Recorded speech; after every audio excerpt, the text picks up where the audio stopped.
Oke, assalamualaikum semua. Hari ini kita akan membuat tutorial bagaimana sih cara mengerjakan jurnal umum step by step. Oke, sekarang di sini sudah ada transaksi dari suatu perusahaan yaitu bengkel milik Tuan Jaya untuk periode Maret 2020. Oke teman-teman, untuk bisa mengerjakan jurnal umum kita itu harus menganalisis setiap tanggalnya. Itu cara yang basic banget ya. Mari kita mulai dari tanggal 2 terlebih dahulu. Oke. Biar mempermudah, baiklah, di sini saya bikin dulu sisipan dulu ya. Biar enak gitu. Oke, kita mulai dari tanggal 2. Dibeli secara kredit perlengkapan kantor sebesar 24 juta. Nah, kalau ada kata-kata seperti ini, transaksi seperti ini, kita tuh harus cari poin utamanya. Yang pertama adalah ya kredit, kemudian apa sih yang dibeli secara kredit? Oh, perlengkapan. Maka dari transaksi ini kita menemukan dua akun. Yang pertama adalah perlengkapan. Oke, lalu yang kedua adalah kredit. Oh, beli sesuatu secara kredit maka akan menimbulkan untuk membantu saya di sini tulis ya dulu ya. Ada harta, utang, modal, pendapatan dan beban. Di sini saya tambahin aja kalau semuanya adalah sorry. Di sini adalah plus ya. Ya nggak apa-apa dah kayak gini aja dulu. Oke, plus jika keadaannya bertambah. Sebagai pengetahuan dasar, jika harta bertambah, itu posisinya ada di debit. Untuk utang, modal, pendapatan, beban, jika bertambah, semuanya berada di kredit. Dan yang terakhir, untuk beban, jika bertambah, dia ada di debit. Jadi kalau teman-teman mau ingetinnya secara gampang, harta sama beban kalau nambah debit, sisanya kredit semua. Ya, baiklah. Kita balik lagi ke transaksi. Di sini ada perlengkapan dan juga kredit tadi, membeli secara kredit akan memunculkan yang namanya akun utang. Ya. Perlengkapannya, karena kita membeli, maka di sini situasinya dia mengalami penambahan. Penambahannya guys, apakah jadi formula? Kalau gitu saya harus kasih tanda dulu kayak gini. Itu aja lah ya. Dia nambah di sini. Kemudian kalau perlengkapan itu kan bagian dari harta tuh. Nah, jika harta bertambah dia di debit. Oke. Lalu utangnya juga mengalami penambahan. Jadi utang bertambah guys, kita lihat ke sini dia di kredit.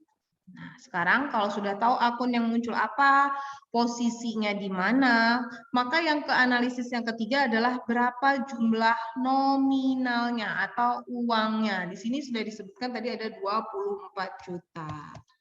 Ya, dan kita copy aja karena dia sama dan kita rubah menjadi rupiah atau currency terlebih dahulu dengan cara mengklik ini ya rupiah ya. Oke, udah selesai nih analisis yang pertama. Mari kita analisis soal yang berikutnya, yaitu tanggal 3. Diterima tunai. Nah, kata-kata yang berbau-bau akun ya, di situ ada tunai. Kita tebelin dulu. Apa nih yang tunai yang diterima? Oke, pendapatan jasa. Kita tebelin lagi. Nah, tinggal lihat nih di sini tadi ada contekannya ya, belum dihapus. Ada contekannya di situ. Di saat tunai itu harta berupa kas. Oke, kasnya bertambah. Kalau kas bertambah itu, ya, dia di mana? Harta bertambah di debit. Oke, langsung. Kenapa kita dapat uang? Karena kita mengerjakan sesuatu, yaitu pendapatan. Bisa ditulis pendapatan saja, bisa ditulis pendapatan jasa, jasa saja. Pendapatan jasa ya, kalau pendapatan boleh juga. Dan sama-sama bertambah. Dimana kita lihat contekan tadi di sini, kalau pendapatan bertambah itu di kredit. Oke, nominalnya di mana nih? Ya di sini dong. Berapa besarnya? 28 juta rupiah. Belum dijadiin rupiah. Dari caranya jangan lupa di blok, kemudian menuju ke currency. Rupiah ya, ini udah diatur ke rupiah. Nanti teman-teman bisa cari informasi gimana rubah kalau masih dolar. Gimana cara rubah jadi rupiah. Oke. Nah, jadi dianalisis dulu guys satu persatu seperti itu. Mari kita lanjutkan lagi ya. Nggak apa-apa nih, kita belajar analisis plus bikin jurnal umumnya. Diterima pelunasan piutang. Nah, logikanya kalau orang lunasin piutang, itu kita bakal dapat apa nih? Yang lunasinnya pakai uang kan, maka di sini kas. Oke, piutang itu adalah suatu kewajiban yang harus dilunasi oleh pihak lain alias orang yang ngutang ke kita. Nah, di saat mereka bayar, maka piutangnya akan berkurang dong. Oke, jauh banget nih chatnya. Ya, jadi dia bakal berkurang dong ya. Makanya di sini piutang itu termasuk kategori harta.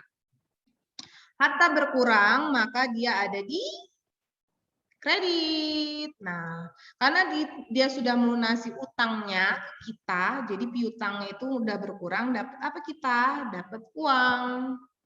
Oke. Ini harus pakai ini dulu aja. Ting. Nah, kas bertambah itu ada di debit. Nominalnya berapa? Nominalnya sesuai dengan formula, yaitu 40 juta. Kok formulasi rumus maksudnya? Di copy. Ini ada manfaatnya loh kalau kamu menganalisis seperti ini. Memang kelemahannya adalah kita membutuhkan waktu yang lebih banyak ya untuk mengerjakannya. Karena sebenarnya kalau sudah paham bisa aja langsung masukin ke jurnal umum. Oke, ini kita analisis terakhir ya. Nanti selanjutnya kita langsung masukkan ke jurnal umum. Oke, tanggal 8 diperhitungkan dapat pendapatan. Sekali lagi kita dapat pendapatan. Dan di sini nggak ada keterangan apakah dicicil, apakah baru dibayar sebagian. Kalau tidak ada keterangan, maka itu dipastikan dia mendapatnya semua, full cash. Kas pun bertambah, kas berupa harta, ya. Jadi dia di sini harta bertambah itu di debit. Kemudian, kenapa kita bisa dapat uang? Karena kita melakukan suatu pekerjaan, yaitu disebut dengan pendapatan jasa. Pendapatan jasanya pun pendapatan jasanya itu bertambah.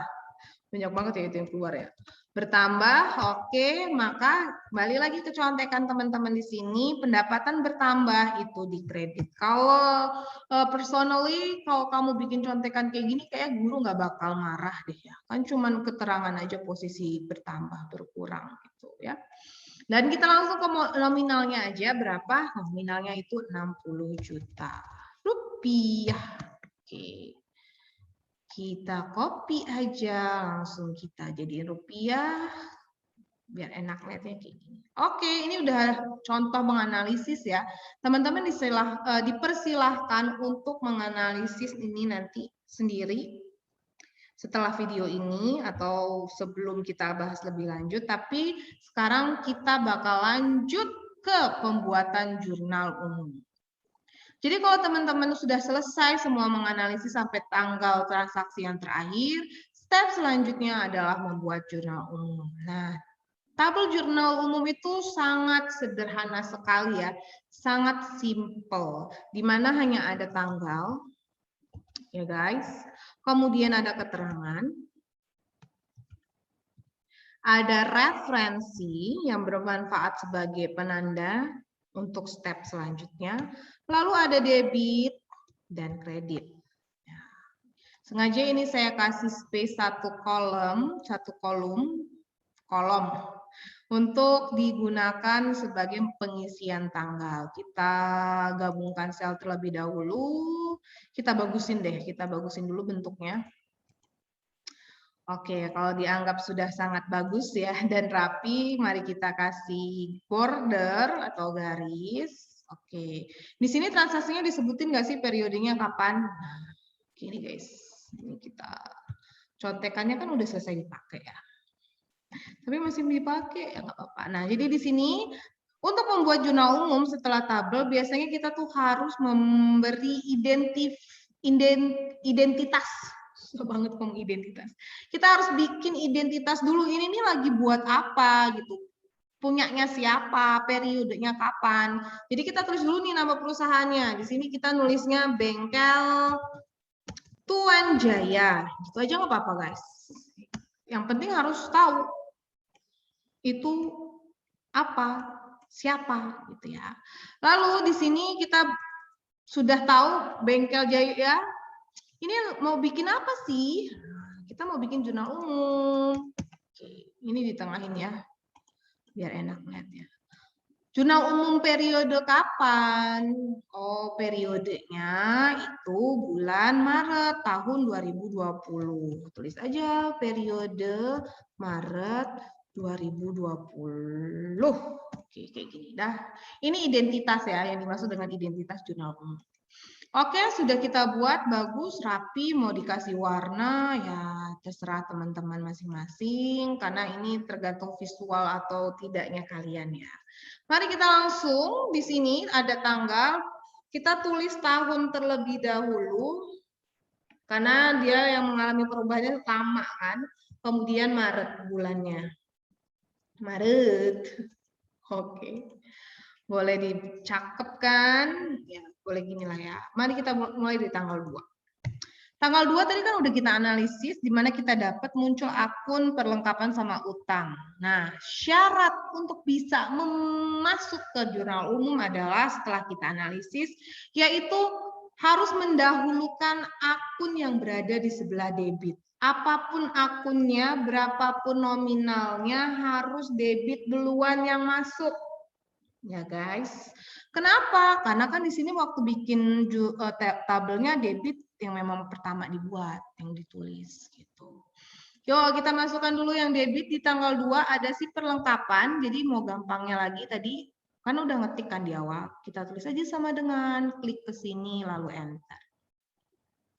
Nah ini dia karena kita pakai Google Sheet ya, dia ngebaca artificial intelligence-nya itu ngebaca, yaudah dia mau isi otomatis nggak apa-apa.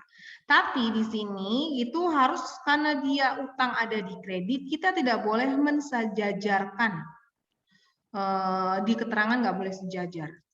Yang sebelah kredit itu harus menjorok ke dalam, masuk ke dalam. Boleh kamu senterin, boleh kamu rata kanan ya, atau ini rata kanan kan ya, terserah, bebas. Yang pastinya itu menandakan kalau si perlengkapan sama utang itu beda posisinya, ya kan, satunya debit, satunya kredit. Referensinya diisi nggak? Kosongin dulu. Oke. Berapa nominalnya? Nah, tadi kan udah dianalisis nih, 24 juta sama dengan enter. Ignore aja kalau memang nggak sesuai, langsung enter. Nah, untuk yang kosong itu kita kasih strip saja, jangan dikosongin ya, karena kita tidak mau memberikan kesempatan orang lain untuk mengisi hal-hal yang tidak diperlukan. Bisa dimanipulasi ya guys. Kalau ada orang yang nggak ngerti, terus bisa dibohongin ya, diisi-isi sama mereka di sini dengan nominal tertentu. Tanggal 2 sudah kita pindahkan, ditandain. Warnanya apa? Bebas, terserah. Kita lanjut ke tanggal 3. Untuk mempermudah kita dalam mengecek nantinya, maka disarankan setiap tanggal itu dikasih jarak 1 baris ya, biar rapih gitu. Tanggal 3, tadi udah kita analisis, muncul kas sama pendapatan, di mana duluan yang harus kita masukkan adalah kas, karena dia di debit. Oke. Lalu yang kedua ada pendapatan jasa. Tidak boleh sejajar karena beda posisi, maka kita geserlah sedikit. Uangnya pun sesuai dengan tempatnya masing-masing. Gitu. Ini kita strip. Kalau misalkan itu capek ya guys, ya tinggal copy aja lah dari yang di atas. Serep. Set. Oke, lanjut. Tanggal 3 sudah kita pindahkan. Jangan lupa dikasih tanda lagi. Sekarang kita menuju ke tanggal 5. Kasih jarak ya guys. Kita kasih jarak. Oke, kita kasih jarak di sini. Lalu kita ingat harus mendahului si debit terlebih dahulu. Di sini tanggal 5 debitnya adalah kas kan. Jadi kita dahulukan si kas. Kemudian kita pindahin lagi yang kreditnya. Jangan sejajar, dikasih jarak. Kalau teman-teman bisa rapih ya, itu lebih bagus ya, karena di sini keterbatasan. Kalau kita pakai Google Sheet, saya belum nemuin gimana caranya nge-tap gitu ya. Pokoknya jangan sejajar aja. Uangnya kita samain di sini sesuai dengan analisis. Sorry. Kita harus dari yang debit dulu kan. Debit di sini mana? Oh, ini dia. Oke, yang di kredit siap berapa? Oke. Kita copy tadi. Tanggal 5 pun sudah kita pindahkan. Jadi kayak gitu ya. Begitu terus. Oh, sorry. Kita kasih warna ya. Kita lanjut ke tanggal 8. Tanggal 8 ada kas sama pendapatan. Kasnya di debit, enter. Yang di kredit pendapatan jasa, tidak sejajar. Sekali lagi, uangnya dipindahin, siapa yang debit? 60 juta. Yang kredit sama 60 juta ini. Gitu cara membuat jurnal umum ya. Mau kita lanjutkan sampai ke 30? Bisa, boleh. Jangan bersedih. Mari kita lanjutkan kita nih. Ini belum ada analisisnya ya, tapi kita langsung masukin ke jurnal umum. Diambil berkas untuk kepentingan pribadi, ngambil uang perusahaan, itu disebut dengan private. Oke. Ngambilnya berupa uang tunai, maka kasnya berkurang karena kan diambil. Maka harta berkurang, sekali lagi lihat di sini harta berkurang. Kalau nambah di debit, maka dia kalau berkurang dia di kredit. Uangnya berapa? Nah, tinggal lihat di situ 10 juta. Oke, karena belum saya ketik, jadi kita harus ngetik manualnya, guys. Oke, untuk membuatnya enak karena semua rupiah, di blok aja, klik rupiahnya, sennya kita hilangin. Lanjut tanggal 10 udah, kita ke tanggal 12. Tanggal 12 ada transaksi dibeli peralatan seharga 100 juta, tapi itu baru dibayar 20%. Nah, peralatan, harta bertambah debit, maka kita langsung ketik di situ peralatan. Berapa harganya?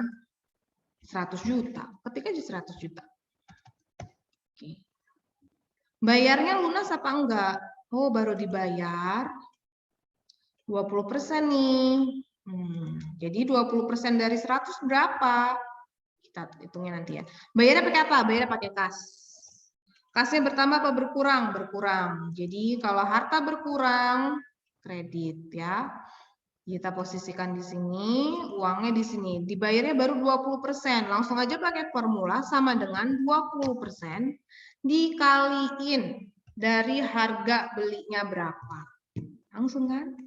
Terus sisanya disebut apa nih yang belum kita bayar? Yuk, disebut dengan utang. Utangnya karena dia bertambah, dia berada di kredit. Ya kan? Lalu berapa nominalnya? Kalau misalkan udah dibayarnya 20. Oke, jadi 100 juta dikurang 20 juta itu jadinya 80 juta rupiah. Lebih enak untuk menggunakan formula ya guys. Jadi kalau misalkan kamu mengalami kesalahan dalam pengetikan nominal, itu dia bakal terkoreksi secara otomatis. Kita langsung ke tanggal 14. Tanggal 14 di sini diterima pelunasan piutang. Wah, nerima uang lagi nih kita. Kalau nerima uang lagi jadi kas bertambah. Lalu piutangnya karena udah dilunasin sama si pemilik kewajiban maka berkurang. Harta berkurang, itu dia di kredit, jadi kita tidak sejajarkan dia, kita masukin ke dalam. Nominalnya berapa? Nominalnya 54 juta rupiah. Mau di debit, mau di kredit sama.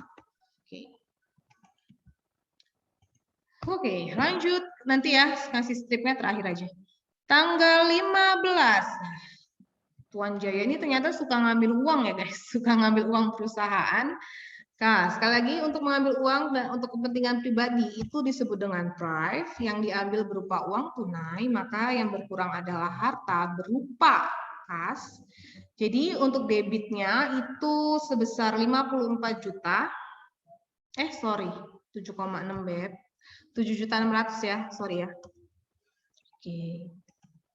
Ini juga 7.600.000. Oke, udah langsung aja ditandain kalau kamu orangnya kurang teliti dalam membaca, butuh ada tanda-tanda, dikasih tanda aja guys. Kita sekarang ke tanggal 18. Tanggal 18 di situ dijual peralatan. Emang dia tukang jual beli peralatan? Bukan, dia itu bengkel. Nah, kalau misalkan ada suatu kegiatan kegiatan perusahaan tapi bukan pekerjaan utama, yaitu memperbaiki, karena ini bengkel ya. Jadi boleh dapat pendapatan nggak? Bisa nggak ya? Bisa. Jadi di sini ceritanya adalah si pemilik bengkel itu mungkin punya peralatan yang nggak kepake atau nggak kompatibel, nggak bisa digunain sama mereka, akhirnya diputuskan untuk dijual. Nah, peralatan yang dijual ini kan mendapatkan sejumlah uang kan? Nah, sejumlah uang jadi kas. Kasnya bertambah, kas berupa harta. Harta bertambah, masuk ke debit sebesar 24 juta rupiah. Oke, kelebihan nolnya. Oke. Terus yang dikreditnya apa dong? Nah, tadi itu pendapatan tapi di luar usaha. Maka tulis aja di situ, pendapatan di luar usaha. Ya. Jadi dia tuh melakukan kegiatan yang di luar usahanya. Agak gedein dikit kali ya, biar bisa tahu kalau itu beda posisi. Oke, dengan nominal yang sama. 18 itu ya case-nya ya. Kita tandai.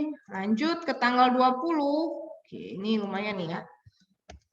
Tanggal 20 itu ada peristiwa, oh ternyata si Tuan Jaya sadar kalau dia sering ngambil uang perusahaan dan akhirnya dia mengembalikan lagi tapi dalam berupa modal. Nah, di sini modalnya berupa apa tuh? Uang tunai, maka itu disebut dengan kas. Dia ngasih uang buat dijadiin modal, ya guys. Posisinya tidak sejajar, harus menjorok ke dalam dengan nominal uang 60 juta rupiah. Oke.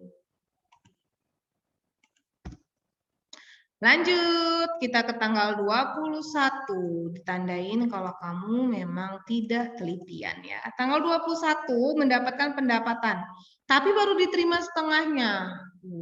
Kita dapat uang tapi baru setengah nih. Oke. Maka di sini kita tulis dulu tanggalnya 21. Baca nggak sih teman-teman? Oke. Pendapatan. Dapat nggak? Oh, dapat setengah guys. Jadi kita dapat pendapatan uang tapi baru dibayar setengah. Uang ya. Kalau sudah kata-kata uang pasti kas, tapi belum dilunasin sama si konsumen, maka kewajiban kita belum terlunasi. Jadi mereka punya utang ke kita, maka muncul piutang. Kenapa bisa muncul piutang? Karena ada pendapatan. Jadi kita tuh habis kerja gitu. Tapi di sini harus ditekankan bahwa kas sama piutang itu bertambah dan mereka kategorinya harta bertambah di debit, ya. Sedangkan pendapatan kalau bertambah dia di kredit. Yuk, berapa sih duitnya? Pendapatannya harusnya 50 juta, ya. Pendapatan harusnya 50 juta, tapi baru bayar di setengahnya. Berapa nih setengah dari 50 juta? Kalau bisa ngitung langsung ya silahkan. Tapi kalau mau pakai formula lagi ya nggak apa-apa. Gitu. 50% setengah itu kan 50% ya. Jadi 50% dikali sama jumlah pendapatannya berapa. Terus piutang itu sisanya. Ya udah kita pakai formula lagi. Tadi 50 juta dikurang sama yang udah dibayar sama konsumen. Jadi segini. Oke, 21 pun sudah kita lalui. Kita kasih tanda ya, gengs. Kita beralih ke tanggal 23. Biar enak kita pindahin lah ya soalnya. Jadi nggak usah narik-narik ke atas. Kita taruh sini aja. Oh, sweet. Oke. Jadi hilang. X. V. Tanggal 23, yuk kita lanjutin, tanggung nih. Tanggal 23 itu ada transaksi di mana tanggal 12 itu dilunasin. Emang ada apa sih tanggal 12? Kita ke atas, oh ada utang guys, dan itu dilunasin sama perusahaan. Maka kalau kita melunasi utang, jadi utangnya berkurang. Utang berkurang di mana? Utang berkurang di lawannya ini dong, debit. Maka kita ketik dulu utang. Utang berkurang sebesar 80 juta rupiah. Oke, bayarnya pakai apa utangnya? Ya pakai kas dong. Memang bisa dibayar pakai lain. Dibayar pakai kas masuk ke kredit, harta berkurang di kredit. Oke, sudah. Kita lanjutkan ke tanggal berikutnya. Di sini ada tanggal 25 di mana dibayar gaji karyawan. Wah, bayar gaji karyawan nih tanggal 25. Membayar sesuatu untuk keperluan operasional perusahaan itu bisa dikategorikan sebagai beban. Ya guys, beban apa nih yang dibayar? Beban gaji. Tulis aja beban gaji di situ. Berapa sih nominalnya? Beban bertambah? Debit ya. Berapa sih nominalnya? Nominalnya adalah 6.200.000. Oke, bayarnya pakai apa? Beban. Pakai uang, makanya pakai kas. Kas berkurang di mana? Tuh masih ada tuh di atas kas berkurang. Dia akan dikredit dengan nominal yang sama. Kita ke tanggal 28. Tanggal 28 di sini tandain aja ya biar enak. Iya, dia itu ada kejadian bayar beban lagi nih. Tapi beban apa tuh? Beban listrik, air, dan telepon. Bahasa lain dari beban itu biaya ya guys. Jadi tergantung dari kebiasaan ataupun soal. Kalau dia nulisnya biaya, maka dari awal sampai akhir ya konsisten biaya semua. Tapi kalau di situ nulisnya beban ya, maka tulisnya beban juga. Jadi dihindari kalau satunya biaya gaji, satunya beban gaji dihindari. Disamakan saja. Karena yang namanya akuntansi itu sistematis ya. Jadi semua itu tertulis dengan sangat rapih, konsisten. Beban listriknya 10 juta, sama tuh kan bayar, kenapa saya pakai sama dengan 10 juta. Oh, dia belum dikasih ini. Rupiah. Oke. Kelebihan BEP. Oke. Bayarnya pakai apa? Kalau nggak ada keterangan di situ, cuma ngasih tahu kalau dia bayar beban, maka kamu 100% dia adalah bayarnya menggunakan kas. Ya, kasnya berkurang, kas harta berkurang di kredit sebesar nominal yang sama. Oke, lanjutkan. Lumayan ya. Tanggal 29. Nah, tanggal 29 ini kasih tanda lagi. Oke, 29. Teman-teman baca soalnya di situ bayar gaji. Wah, ini mah sama tanggal 25. Copy aja deh. Enaknya kalau kita pakai Google Sheet ataupun pakai Excel masih bisa kita copy paste ya. Kalau nulis kan tulis tangan manual harus nulis lagi. Uangnya 5.600.000. Oke, sama 5.600.000. Sekarang tanggal terakhir, akhirnya kita berada di penghujung transaksi, yaitu tanggal 30. Di sini ada diterima pendapatan. Dapat pendapatan lagi, tapi yang baru tunai itu 18. Tunai khas. Sisanya nanti itu piutang. Kenapa kita bisa dapat uang sama ada muncul piutang? Karena kita kerja. Pendapatan jasa. Ya, karena di awal tadi udah pendapatan jasa semua, jadi konsisten. Pendapatannya bertambah, maka dia ada di kredit, tidak sejajar uangnya. Berapa sih harusnya? Oh, 43 juta. Oke, belum ada rupiahnya. Oke, yang udah dibayar berapa? 18 juta. Jadi sisanya berapa ya? Tinggal dikurangin aja, 43 juta dikurang 18 juta. Itulah piutang mereka. Baiklah, ini sudah sampai di transaksi terakhir. Jurnal umum dikatakan dia menjadi jurnal kalau sudah selesai seperti ini ditutup dengan yang namanya total. Ya guys, kita tutup dengan menulis kata total di situ dengan syarat debit totalnya harus sama dengan kredit. Kalau tidak sama artinya something wrong. Even kalau balance pun ya belum tentu benar karena bisa terjadi kesalahan di nama akun atau posisi akun yang tertukar. Jadi double check. Oke, gimana sih caranya untuk menjumlahkan total? Caranya kita pakai formula, yaitu sama dengan ketik sum, summary, itu. Buka kurung, kamu blok, pilih dari yang paling atas sampai yang paling akhir, tutup, enter. 602.400.000 rupiah. Oke, apakah di kredit yang sama totalnya? Harus sama. Kalau beda, something wrong. Kita ketik lagi sama dengan sum, buka kurung, lalu kita blok. Aduh, ini tutup bentar ya. Dari atas sampai terakhirnya transaksi, tutup kurung, enter. Sama nggak guys? Alhamdulillah sama. Oke, kalau sudah sama seperti ini, maka 90% itu pekerjaan kita benar. Ya, kalau misalkan sudah balance, maka 90%, 80-90 ya, itu pekerjaan kita benar. Cuman yang harus diperhatikan adalah saat ini nih. Kenapa bisa 10%-nya apa? Kesalahan bisa muncul dari ini. Dari posisi akun yang mungkin kamu tertukar, harusnya kasnya di kredit, kamu nulisnya di debit gitu. Maka orang bisa karena terbiasa, kalau belum bisa dimulai dari analisis terlebih dahulu, kayak gini satu persatu, step by step. Nanti kamu kalau udah kebiasaan tinggal bisa langsung mindahin seperti tadi ya. Do it by yourself directly, put in the general journal. Ya, general journal. Oke guys, inilah yang disebut dengan jurnal umum. Sudah kita kerjakan dari transaksi tanggal 2 sampai tanggal 30.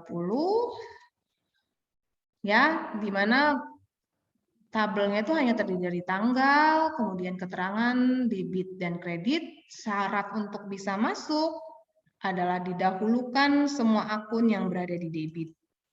Dan tingkatannya adalah mulai dari harta lancar, harta tetap, ya kalau dia nanti ada 2 akun yang muncul. Contohnya kayak gini nih, kas sama piutang. Kenapa nggak piutang dulu? Kenapa harus kas dulu? Karena kas itu sifatnya lebih lancar dibandingkan piutang. Dan nomor akunnya pun pasti dia pertama, gitu ya. Makanya kas terlebih dahulu. Semua dilakukan karena sistematis dan untuk mempermudahkan dalam pencarian, gitu ya. Ini juga berlaku di sini. Ini juga kas sama utang. Nomor akun kas itu kan 1 depannya harta. Utang nomor akunnya 2. Makanya angka 1 dulu dong, baru angka 2. Oke, jangan lupa dikasih strip untuk semua yang membutuhkan strip. Jadi tadi udah kamu copy. Kamu klik kayak gini sambil ditahan ya kontrolnya, langsung kontrol V. Nih klik sambil menekan tombol CTRL, terus kamu pilih mana yang mau kamu kasih strip. Sambil gerakin aja nih kursor di mouse-nya. Langsung masih tetap CTRL, langsung tambah V. Oke, sekian tutorial kita hari ini. Semoga bermanfaat ya nak. Jadi kunci mengerjakan jurnal umum adalah kamu analisis dulu transaksinya dengan menggunakan 3 pertanyaan. Yang pertama, akun apa sih yang muncul? Terus posisi akun-akun itu di mana, debit apa kredit? Karena itu dilihat dari bertambah atau berkurang. Kalau sudah, yang ketiga adalah berapa nominalnya, gitu. Itu cara menganalisis. Kalau sudah dianalisis, step selanjutnya bikin tabel, kemudian pakai syarat debit first, selalu debit yang dahulu. Duluan, dia mau yang duluan, dia harus duluan. Baru diikuti oleh kredit. Dan posisinya tidak boleh sejajar. Iyalah, kalau sejajar itu ada arti. Contohnya kayak gini nih. Kayak kas piutang sejajar. Kenapa? Karena emang uangnya sama-sama di debit. Sedangkan kan di transaksi ini satu uangnya di debit, satu uangnya di kredit. Makanya tidak boleh sejajar jika posisinya berbeda. Step terakhir sudah selesai sampai tanggal transaksi yang terakhir, tinggal dijumlahkan. Dan ini harus balance. Harus sama titik. komanya, sennya. Jadi kalau misalkan ada sen 10 di sebelah kiri juga ada sen 10. Oke, thank you. Kita akhiri saja. Semoga bermanfaat. See you in the next tutorial. Bye-bye. Assalamualaikum warahmatullahi wabarakatuh.